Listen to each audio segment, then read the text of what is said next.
Bom dia. Vamos então elevar o nosso pensamento mais uma vez, aproveitando esse momento. Nosso amigo Gilberto nos preparou a mensagem através dos ensinamentos de Jesus e com certeza que nós vamos levar mais conhecimento, mais preparo, né? Então vamos levar o nosso pensamento e dizer: Senhor Jesus, mais uma vez te encontramos nesta casa, buscando sempre aprender um pouquinho mais. Que a sua lição, Senhor Jesus, nos eleva cada vez mais para dias melhores que possamos encontrar.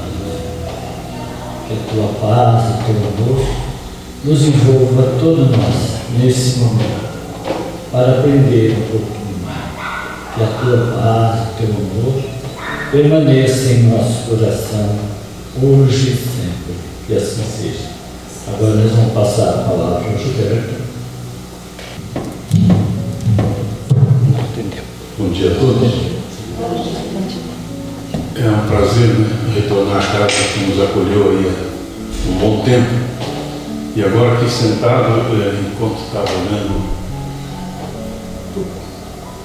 para o espaço, né, eu estava enxergando uma época em que um dia eu estava no portão, eu tinha mania de chegar, aquele tempo eu ainda fumava muito, e eu ficava fumando no portão, deseducadamente.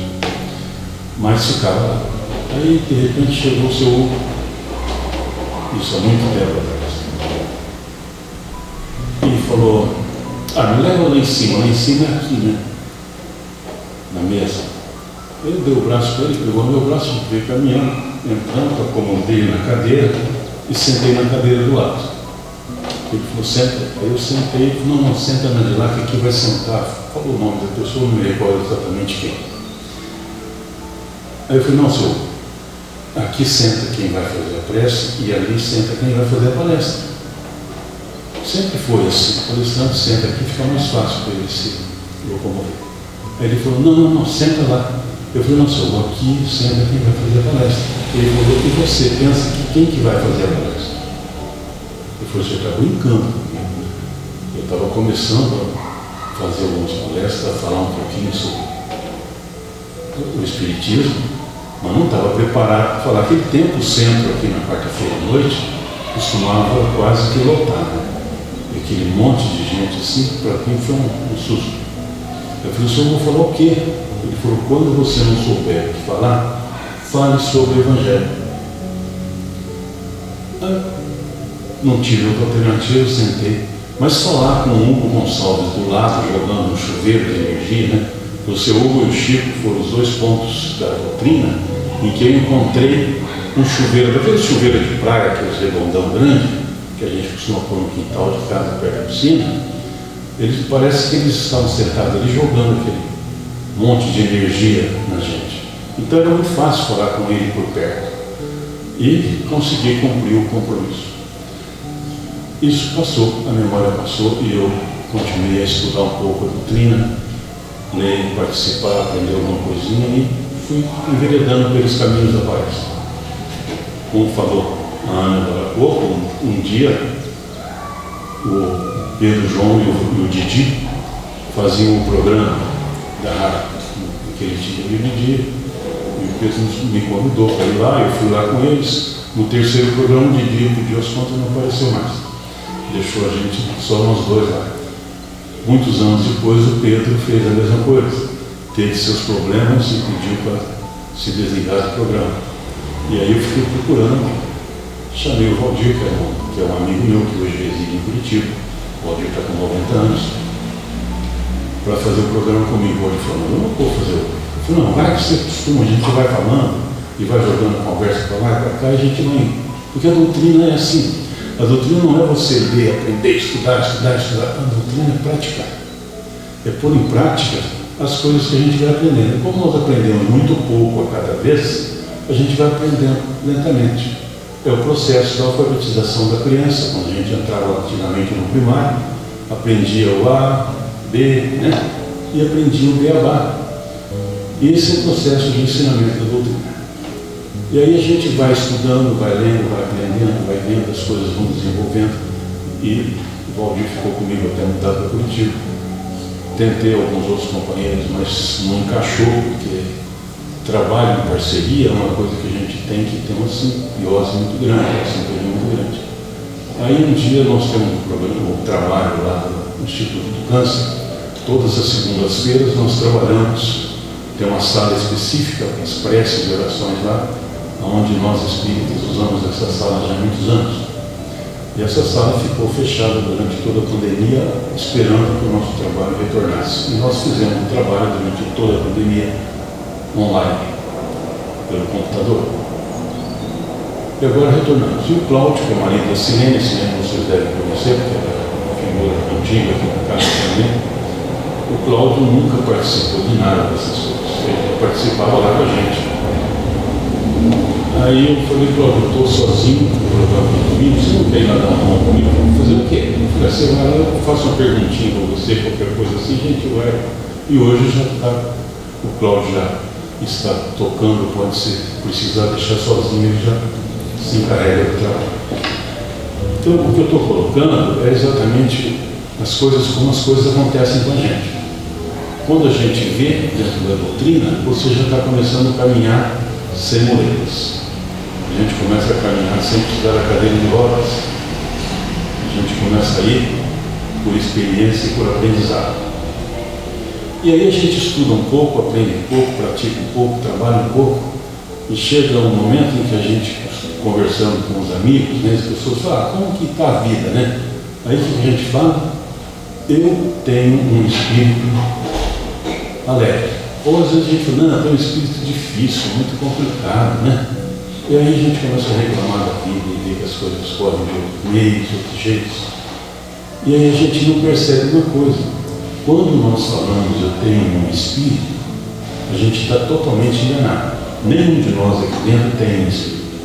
Nenhum. Parece mentira, parece botação, parece brincadeira, mas é muito sério isso. Eu não tenho um espírito educado, eu não tenho um espírito calmo, nervoso, bravo, briguento, nada. Eu não tenho espírito, eu sou um corpo físico. Mas eu sou o espírito, eu sou um espírito, eu não tenho espírito. Meu espírito utiliza de um corpo, mas o meu corpo não utiliza do espírito, porque quando o espírito sai, o corpo ficou. Então eu sou um espírito. Eu sou um espírito mal educado, bem educado, calmo, nervoso, mas eu sou apenas um espírito. E se eu sou um espírito e caminho, sozinho por pernas próprias, eu preciso ver por onde eu piso, de que forma, de que jeito eu estou andando, caminhando, praticando, fazendo as coisas. Porque em tudo depende do trabalho, em tudo depende da possibilidade do aprendizado, mas depende primeiro de uma coisa chamada de simplicidade, que chama-se vontade própria. Eu ter uma vontade de querer aprender, eu ter a vontade de querer participar, de querer produzir, de querer fazer, de querer me desenvolver. Porque não é vindo atrás do espírito, no momento de Kardec, que a gente vai ser um espírito tranquilo, calmo. Não, a gente vai fazer isso quando nós compreendemos o que fazemos, aprendemos o que estamos produzindo e nos transformamos. Mas não é transformar o corpo em matéria, é transformar o espírito. É podermos dizer, eu recebi uma fonte de ensinamento, eu recebi uma fonte de energia, eu me transformei em alguém. Eu sou hoje muito melhor do que eu era ontem. Quando a Ana falou que a gente está aí há quase 30 anos, nós frequento essa casa um pouco mais de 30 anos. Atualmente estou meio afastado, porque eu estou trabalhando, ajudando os trabalhos de 400 e não sobra muito tempo. E a gente, graças a Deus, a minha agenda de palestra tem sido bastante ativa. A gente tem bastante trabalho. E isso tudo em função de uma transformação que eu aprendi do seu Hugo. Naquele dia que ele falou para mim, quando você não souber o que falar, fale sobre o Evangelho.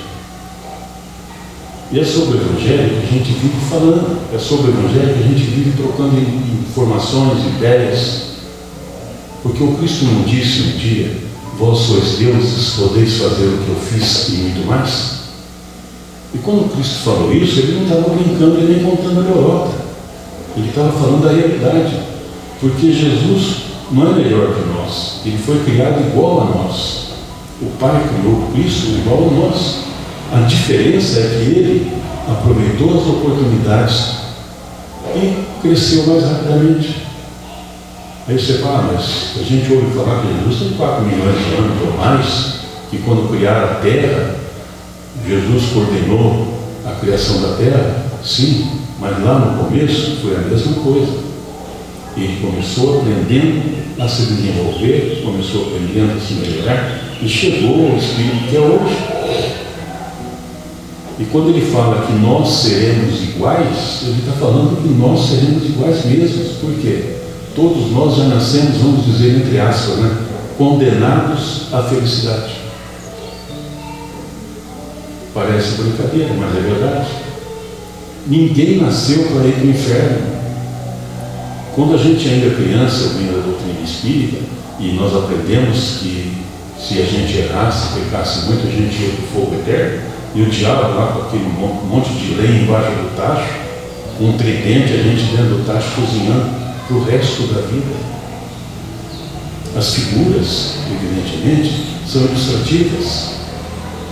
Mas o que nós temos que fazer é mudar essa possibilidade de ficarmos sofrendo por muito tempo. Nós sofremos porque queremos. Não é por imposição de Deus. Não é por imposição do Cristo, da doutrina, do aprendizado. Porque queremos. Porque quando nós cansamos de sofrer, o que nós fazemos? Nós começamos a nos modificarmos. A gente começa a aprender a se transformar. A gente começa a dedicar o tempo que temos ao bem do próximo. E vai ainda, para poder praticar o bem do próximo, para poder ajudar o próximo, o que eu tenho que fazer? Eu tenho que me melhorar antes. São as lições que o Evangelho nos traz. É o Pai Nosso, que vive falando para que não nos falte o pão de cada dia, mas para que não nos falte o pão de cada dia, não é pedir para Deus ficar multiplicando os pães constantemente, sem a nossa participação. Para que a gente tenha o pão na mesa, precisamos arar a terra, plantar a semente, cultivar o campo, para depois então transformarmos o grão em pó, e transformarmos o pó em pão. Então faz parte do nosso aprendizado, faz parte da nossa boa vontade. Ou nós nos modificamos e melhoramos, ou nós nos modificamos e melhoramos a longo tempo. E alguns de nós, por muitos longos tempos. Mas um dia todos nós seremos felizes, um dia todos nós teremos evoluído, teremos crescido. E para que isso aconteça, nós temos que aprender a nos amarmos. Porque quando Cristo perguntar a Jesus, qual que é a lei, A lei maior, amar a Deus sobre todas as coisas. E na sequência vem a segunda lei, que é a mesma coisa, amar a Deus sobre todas as coisas e ao próximo. Isso é fácil, qualquer um consegue amar o próximo. Mas quando Jesus terminou a frase, ele falou amar a Deus sobre todas as coisas e ao próximo como a ti mesmo, ele complicou tudo. Porque é muito fácil a gente dar esmola, é muito fácil a gente dar a contribuição do dízimo, enfiar no bolso, na bolsa, tirar 50, 10 anos, 100 anos, será uma nota de 220 centavos e dar a doação. Mas isso não é amar. Isso a gente está dando uma contribuição para que as coisas possam ter um pouco mais de conforto para nós mesmos. Amar, para você poder produzir no próximo, a serenidade, a tranquilidade, o equilíbrio, a harmonia. Mas para que a gente faça isso, nós temos que ter dentro de nós esses sentimentos. Porque se nós não tivermos esses sentimentos dentro de nós, como que nós vamos dar alguma coisa? Nós não podemos dar porque não temos. E isso tudo faz parte das reflexões que nós fazemos diariamente. Faz parte dos compromissos que a gente assume frente a Deus e frente a nós, quando reencarnamos. Está aí passando nos cinemas, O Nosso Lar 2, não sei se vocês foram assistir ou não, mas se não foram, façam, se enquanto está tempo. Um filme que realmente vale a pena ir ver. Mas foi um filme feito para nós espíritas, que temos já o conhecimento e a facilidade do entendimento de como as coisas funcionam nos dois planos. E hoje à tarde eu tenho uma reunião familiar convocada por um grupo de primos que se reúnem sempre, convocada por uma das minhas primas, que elas são católicas ferrenhas e foram assistir ao Nosso Lar. Aí me mandaram no WhatsApp: vamos nos reunir para a gente discutir esse filme que a gente não conseguiu entender. Por que não conseguiu entender? Porque não tem a informação que nós temos das oscilações do plano. Nós vamos e voltamos, né? A gente está constantemente nos dois planos. E isso vai fazendo com que a gente vai aprendendo que a vida continua. Isso vai fazendo com que nós entendamos que é necessário que a gente possa multiplicar os pães constantemente, multiplicar os peixes constantemente com a nossa participação interior. Não a participação material do corpo, mas do espírito. Porque eu não tenho espírito, eu sou um espírito. E se eu sou um espírito, eu tenho um compromisso eterno, porque eu não morro. Eu sou eterno. E se a gente sabe que um dia nós vamos participar de alguma coisa melhor no plano espiritual e vamos poder ser úteis verdadeiramente a nós mesmos através das benesses que levarmos ao próximo, por que não buscarmos nos modificarmos hoje?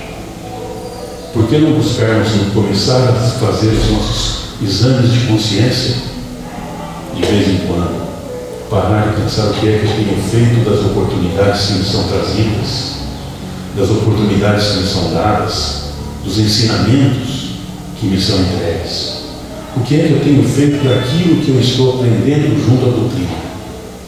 Porque ser espírita não é ir à casa espírita.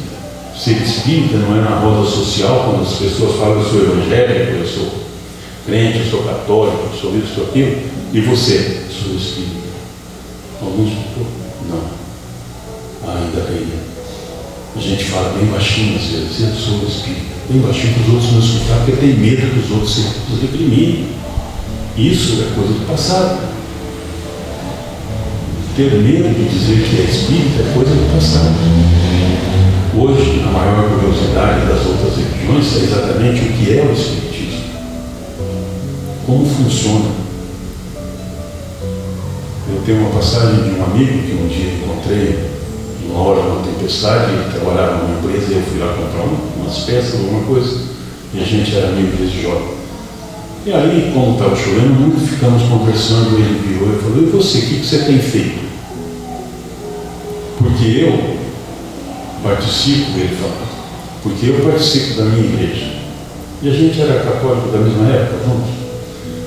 Eu participo da mesma igreja. A gente promove a quermesse, a gente faz isso, a gente faz aquilo. Ele falou: um monte de coisa que eu fazer.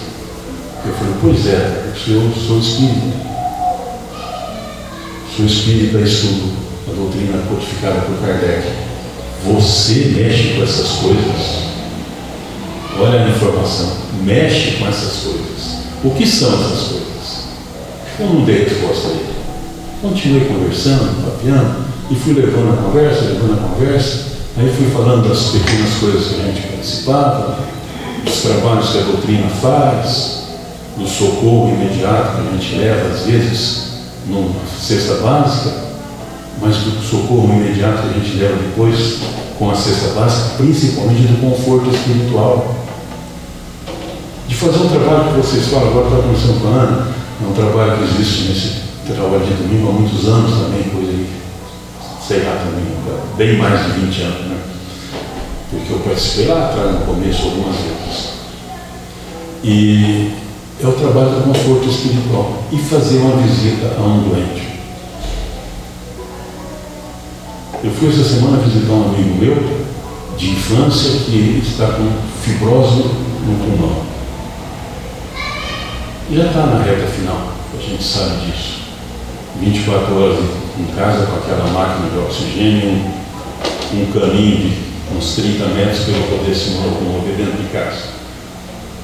E nós fomos, eu e um outro amigo, fomos lá bater um papo com ele, ligamos para ele, marcamos que a gente iria lá e fomos sábado retrasado.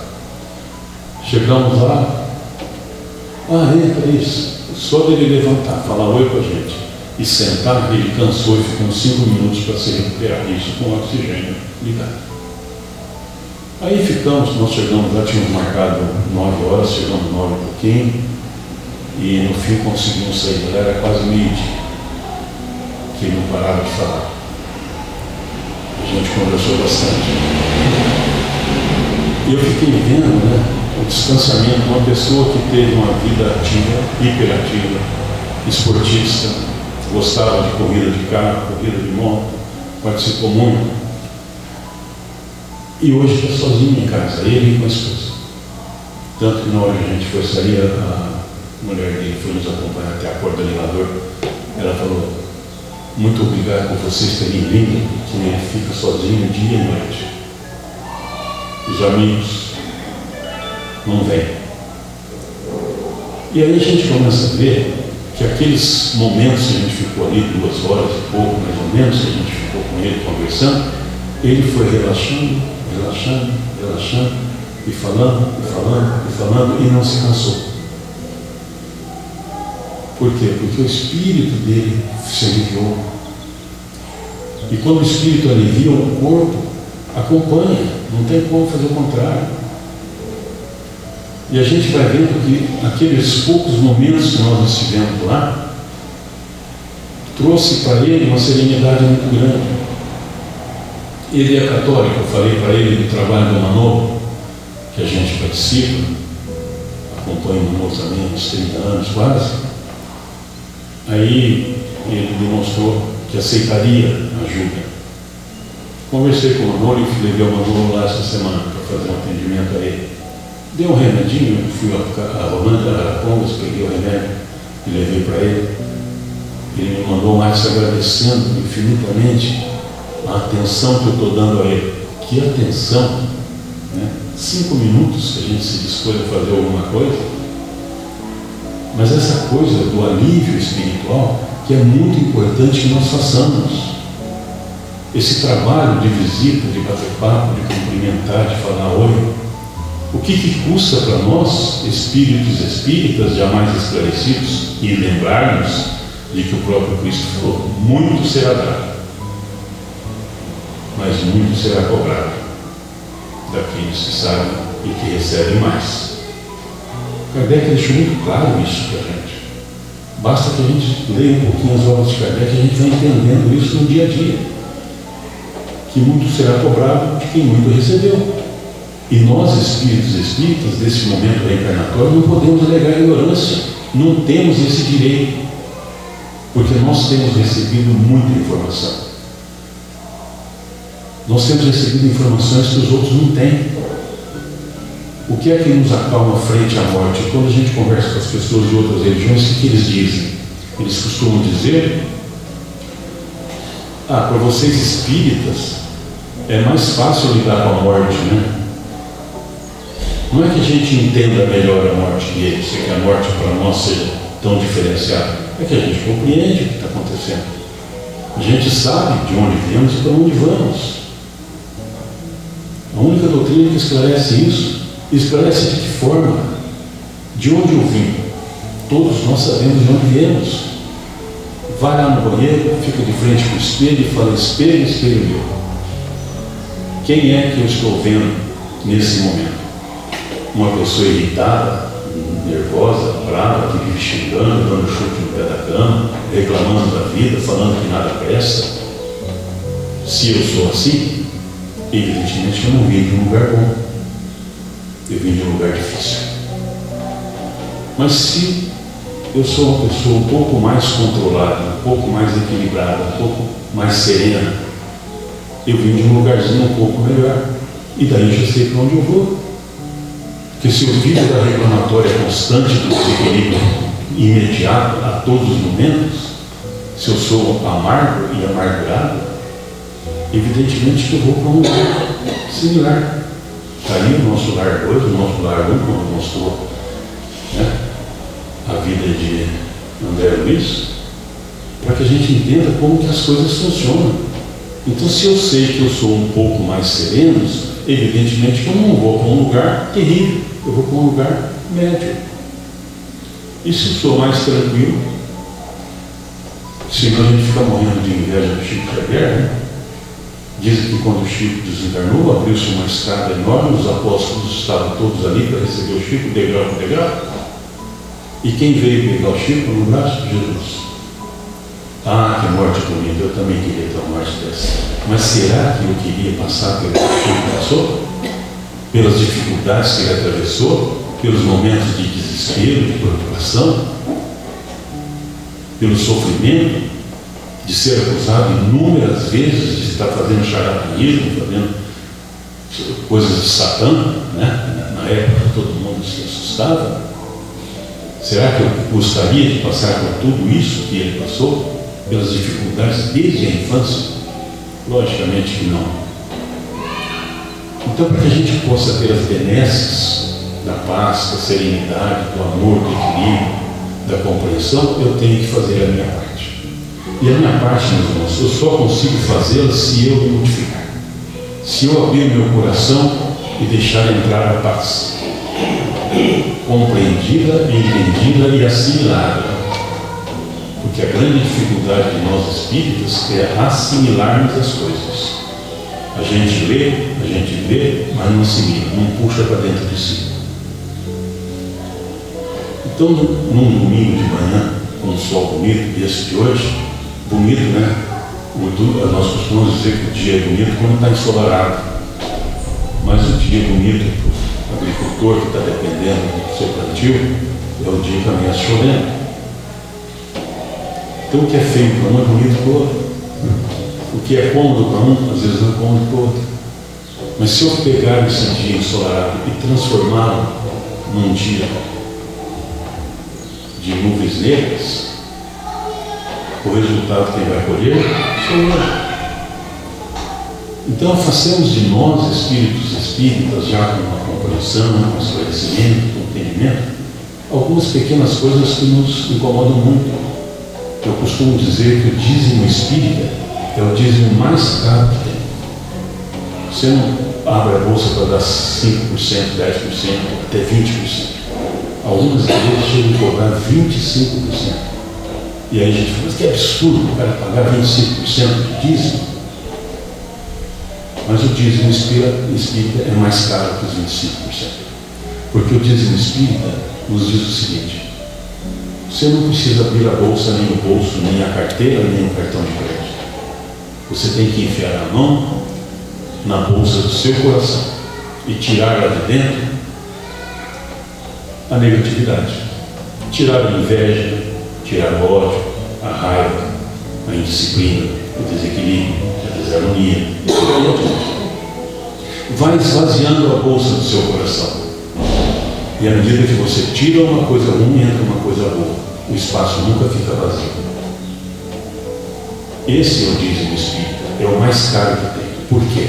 Porque depende única e exclusivamente de cada um de nós transformarmos os nossos sentimentos, compreendermos as nossas obrigações, aceitarmos os nossos desígnios, mas sobretudo nos preocuparmos com o nosso próprio crescimento, sem que isso prejudique o próximo. Que a gente se preocupe com o nosso próprio crescimento para podermos então termos dentro de nós a serenidade, a harmonia e podermos auxiliar o outro, porque ninguém pode dar o que não tem. E Cristo, quando nos deixou a palavra amor e nos deixou os entendimentos da caridade, da compreensão, o que ele fazia? Ele tinha isso tudo dentro dele.